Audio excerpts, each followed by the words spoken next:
ये है पाकिस्तानी गुमनाम। वो लोग जिन्होंने सब कुछ देकर कुछ नहीं मांगा, सिर्फ एक खामोश विरसा छोड़ गए। आइए उनकी कहानी सुने, उनके नुकूश खामोशी को लफ्ज़ों में ढालें, ताकि कल का मुअर्रिख ये ना कहे कि हमने अपने गुमनाम हीरोज़ को भला दिया। पेश है गुमनाम की सनसनीखेज़ दास्तान।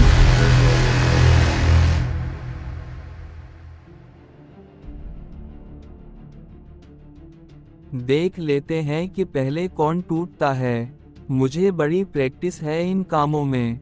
अब तुम्हारी बारी है त्रिपाठी। देखते हैं कितनी बर्दाश्त छुपा रखी है तुमने खुद में। एल्फा एक शातराना मुस्कुराहट चेहरे पर सजाते हुए बड़बड़ाया और दोनों बाजू सर के नीचे लगाते हुए आंखें बंद कर दी। रात धीरे धीरे सरक रही थी और मौसम की शिद्दत में इजाफा होता जा रहा था। अगले आने वाले चंद रोज यकीनन सख्त साबित होने वाले थे, क्योंकि बर्फबारी का बाकायदा आगाज कल हो चुका था। अगली सुबह बहुत चमकीली थी और सूरज पूरी आबू ताब से अपनी रोशनी बखेर रहा था। वो बरादो वन के साथ बैठा धूप सेंक रहा था और आने वाले हालात पर गौर कर रहा था।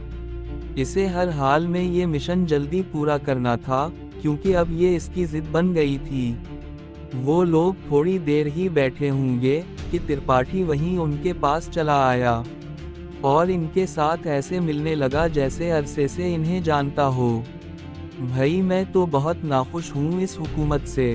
ऐसी शानदार जगह और इतने आला नज़ारे हैं यहाँ के, लेकिन देखो, किसी ने ज़्यादा तवज्जो देना ही ज़रूरी नहीं समझा।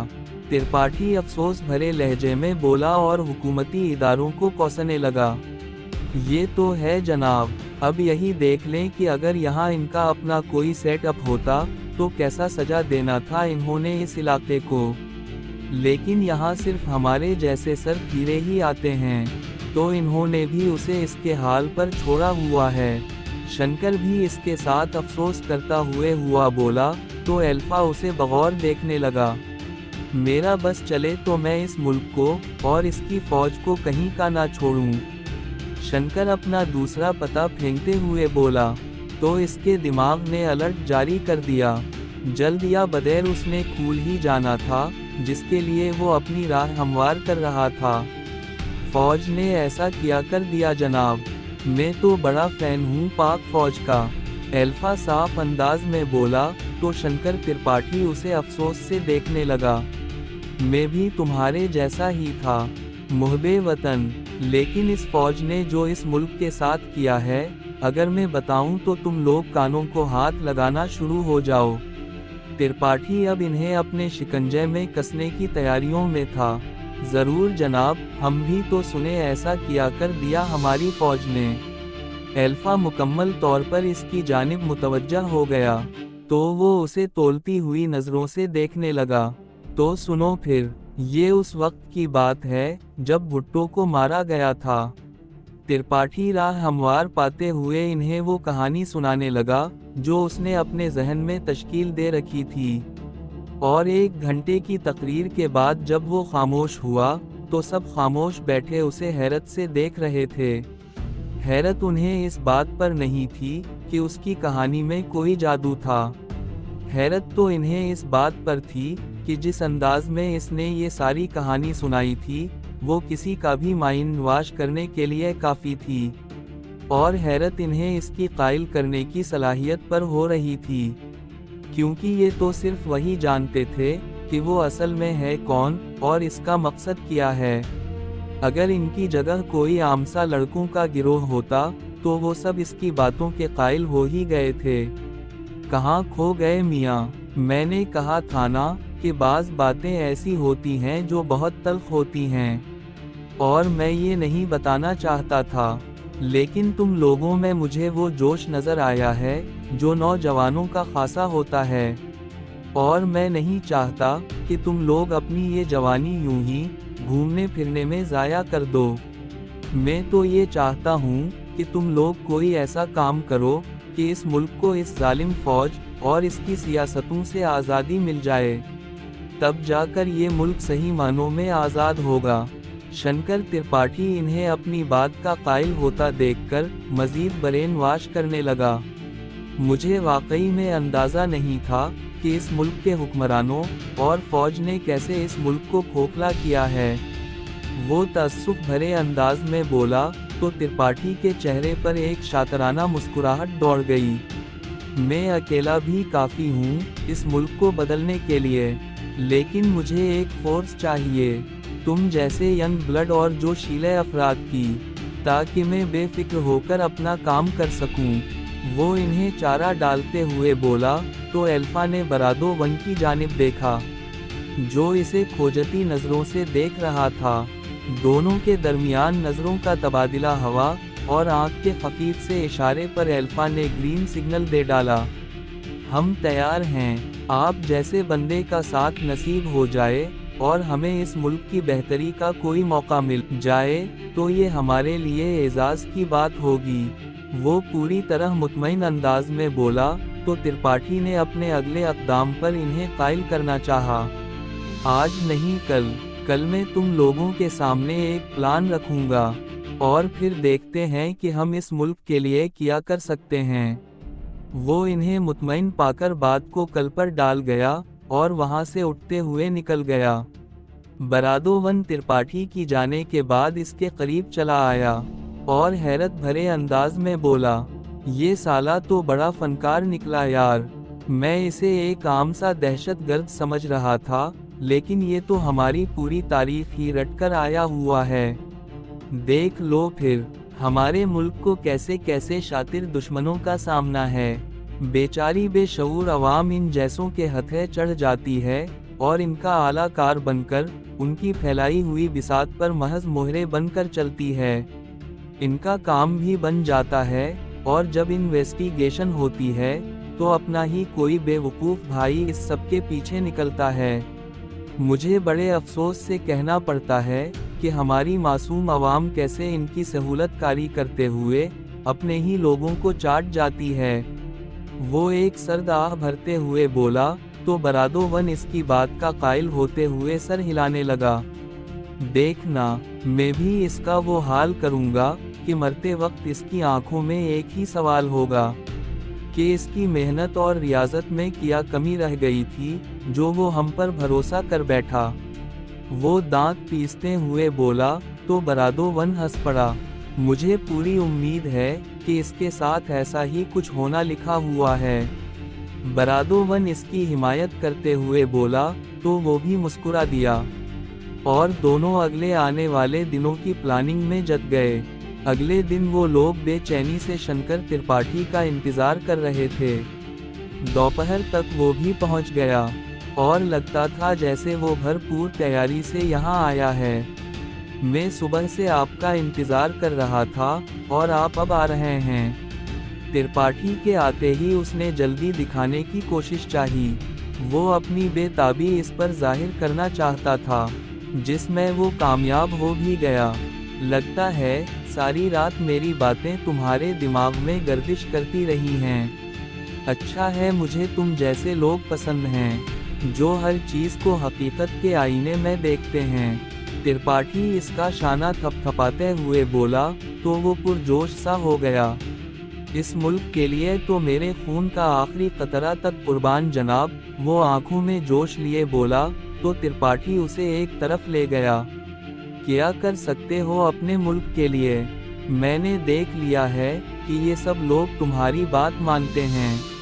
अगर तुम एक इशारा कर दो तो फिर देखना, ये सब तुम्हारे पीछे अपने मुल्क के लिए खड़े हो जाएंगे। त्रिपाठी पुरसोच अंदाज में बोला तो वो सर झुका गया। आप कहकर तो देखें, यहाँ मैं इनका लीडर ही हूँ। वैसे भी ये सब लोग मेरी बात को अहमियत देते हैं। वो राजदारी से बोला और मुड़कर अपनी टीम की जानिब देखा, जो बेचैनी से उसे त्रिपाठी से बात करते हुए देख रही थी। साले सब के सब एक से बढ़कर एक्टर हैं। वो दिल में सोचते हुए मुस्कुराया और त्रिपाठी को देखने लगा। मेरी इत्तिला के मुताबिक यहाँ कोई और टोला भी आने वाला है, लेकिन वो तुम्हारी तरह मोहब्बत वतन नहीं होंगे। जहाँ तक मैं जानता हूँ इनका मिशन कुछ और है। अब ये हमने सोचना है कि इनका यहीं कोई बंदोबस्त कर दें, क्योंकि अगर एक बार वो लोग यहाँ से बाहर निकल गए तो फिर तुम चाहकर भी कुछ ना कर पाओगे। त्रिपाठी इसे वो बात बता गया जो कि बहुत ही ज़रूरी थी, यानी कि उसे पूरी जानकारी थी कि यहाँ कोई टीम आने वाली है और इसे उससे खतरा है, जिसके लिए वो यहाँ आए मासूम लोग जो कि दर हकीकत वही थे। इनके जरिए डिग्निटी के भेजे गए बंदों का खात्मा करवाना चाह रहा है। वाकई में इसका प्लान बहुत खतरनाक था और इनकी जगह कोई भी होता तो इसकी बातों में आ जाता। आप हुक्म कीजिए, हमें करना क्या है, वो मुस्तैदी से बोला। तो त्रिपाठी एक शातराना मुस्कुराहट चेहरे पर सजाने लगा। वो लोग मास्क पहने हुए होंगे और जदीद हथियारों से लैस होंगे। शायद काली गाड़ियां हों उनके पास और वो बहुत ही खुफिया अंदाज में अपना काम करेंगे, लेकिन तुम उन लोगों को देखते ही पहचान जाओगे। हमें उन लोगों के यहाँ पहुँचने से पहले ही अपना मोर्चा लगाना होगा। आखिर वो अपना प्लान उन लोगों पर आशिकार कर ही बैठा, लेकिन हम तो निहत्थे लोग हैं, इन प्रोफेशनल दहशतगर्दों का कैसे मुकाबला करेंगे। वो अपने चेहरे पर परेशानी सजाते हुए बोला। तो त्रिपाठी धीमा सा मुस्कुरा दिया, इसकी फिक्र तुम लोग मत करो, मेरे पास सब कुछ मौजूद है। जब इस मुल्क को बचाने की ठान ली है तो सामान की फिर क्या अहमियत रह जाती है। मैं तो सर पर कफन बांधकर हमेशा ही तैयार बैठा रहता हूँ। त्रिपाठी कुछ ऐसे अंदाज में बोला कि इसकी अदाकारी पर वो मुस्कुराए बगैर ना रह सका। वाह सर जी, मेरी तरफ से आपकी जवामर्दी और इस मुल्क से मोहब्बत पर ये सल्यूट। वो फौरन से सल्यूट झाड़ते हुए बोला। तो त्रिपाठी मुस्कुरा दिया, अब तुम देखना हम इन लोगों का क्या हाल करते हैं, आने 2 सालों को। त्रिपाठी जोशीले लहजे में बोला और इन्हें अपने साथ आने का इशारा किया। वो सब मुस्तैदी से इसके पीछे चल पड़े। अल्फा बरादो 1 के हमरा पहली मर्तबा त्रिपाठी की लोकेशन पर आया था और हैरान ही रह गया था। इतना ऑर्गेनाइज और वेल सेटल खेमा उसने पहली मर्तबा देखा था। बल्कि खेमा तो कहने की बात थी, यहाँ तो पूरा सेटअप लगा हुआ था। एक बड़ा ट्रांसमीटर, कुछ वायरलेस सेट और असलहे का पूरा बक्सा था जो भरा हुआ था। इसमें स्नाइपर से लेकर छोटी मशीन गन तक सब कुछ ही मौजूद था। जो पसंद हो वो तुम्हारा, चलाना मैं सिखा दूंगा। त्रिपाठी ने उसे हैरत से सारी चीजें हाथ में उठाकर चेक करते हुए मसरूफ पाया। तेवाओ लुकमा देना मुनासिब समझा। वो चौंक कर होश की दुनिया में वापस लौटा।